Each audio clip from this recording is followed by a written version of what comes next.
যদি আমি বলি আমার রাসূল কেমন ছিলেন, তিনি ছিলেন মধ্যম আকৃতির, তিনি না লম্বা না খাটো। তিনি কখনো বা যখন হাজারো মানুষের সামনে দাঁড়াতেন, বিদায় হজের সময়ে 1,40,000 সাহাবা যখন ময়দানে, তিনি যখন আস্তে করে উঠে দাঁড়ালেন, ওনার চাইতে অনেক লম্বা লম্বা মানুষ থাকার পরেও অবাক বিস্ময়ে সবাই তাকিয়ে দেখলো সবার উপর দিয়ে যে মানুষটির মাথা মুবারক দেখা যায়, তিনি নবী মুহাম্মদুর রাসূলুল্লাহ সাল্লাল্লাহু আলাইহি ওয়াসাল্লাম।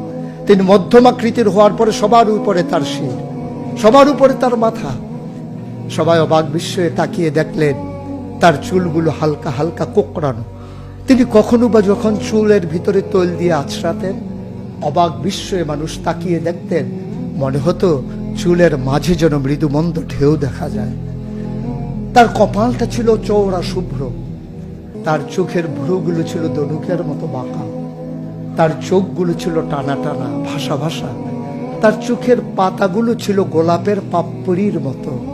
তিনি কখনো বা যখন চোখের পলক ফেলতেন, অবাক বিস্ময়ে মানুষ তাকিয়ে দেখতেন, মনে হতো মৃদুমন্দ বাতাসে গোলাপ পাপড়ি দোল খাচ্ছে। তার চোখের সাদা অংশ ছিল রক্তিমাভ সাদা, কালো অংশ ছিল তার কৃষ্ণ কালো। তার ঠোঁটগুলো ছিল গোলাপি রঙের, তার নাকটা ছিল খাড়া, ছিদ্রগুলো ছিল ছোট ছোট, নাকের নিচে ঠোঁটের উপরে ছিল চিকন সরু গোঁফ।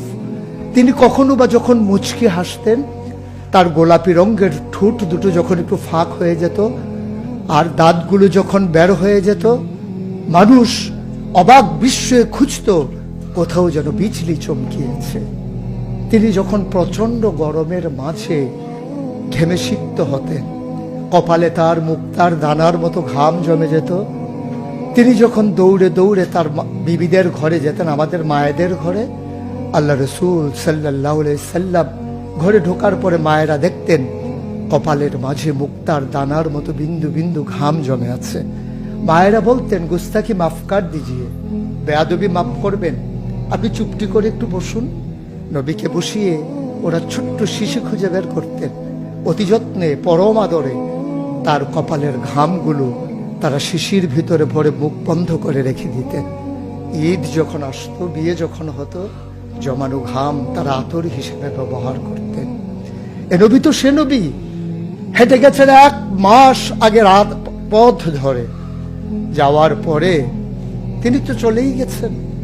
1 মাস পরে যখন আবার ওই পথ মারিয়ে কোনো এক সাহাবা যাচ্ছেন, স্থানীয় বাসিন্দা যারা রাস্তার কিনারে যাদের ঘর, তাদেরকে ডেকে বললেন, ভাইরা এ পথ দিয়ে কি আমার নবী হেঁটে গেছে কখনো? বলেছ সে তো 1 মাস আগের কথা, তুমি বুঝলে কেমনে? মুচকি হেসে সাহাবা জবাব দিলেন, হেঁটে গেছেন 1 মাস আগে, কিন্তু আজও সেই পথে নবীর গায়ের জান্নাতি গন্ধ পাওয়া যায়। এ আমার নবী, এ আমাদের নবী, আমাদের গর্ভের নবী। কেন পাঠালেন নবীকে? লাকাদ কানা লাকুম ফি রাসূলিল্লাহি উসওয়াতুন হাসানাহ।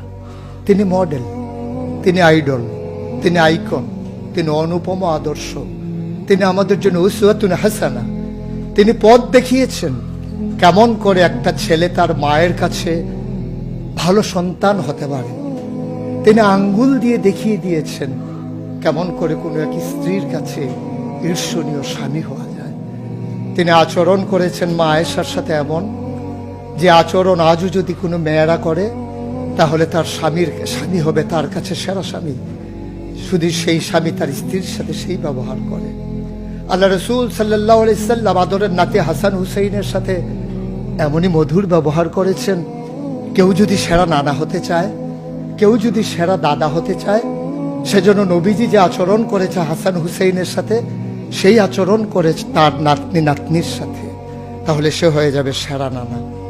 কেউ যদি আদর্শ শিক্ষক হতে চান, কেউ যদি হতে চান উত্তম আদর্শের অনুসারী, তাইলে আল্লাহ রাসূল সাল্লাল্লাহু আলাইহি সাল্লামকে আল্লাহ নিজেই জানিয়ে দিলেন যে আমি তো আপনাকে দান করেছি ইন্নাকা লাআলা খুলুকিন আযীম, আপনি হচ্ছেন উত্তম থেকে উত্তমতর চরিত্রের অধিকারী। চরিত্র হচ্ছে 3 রকম, খুলুকুল হাসান, খুলুকুল করিম, খুলুকুল আযীম।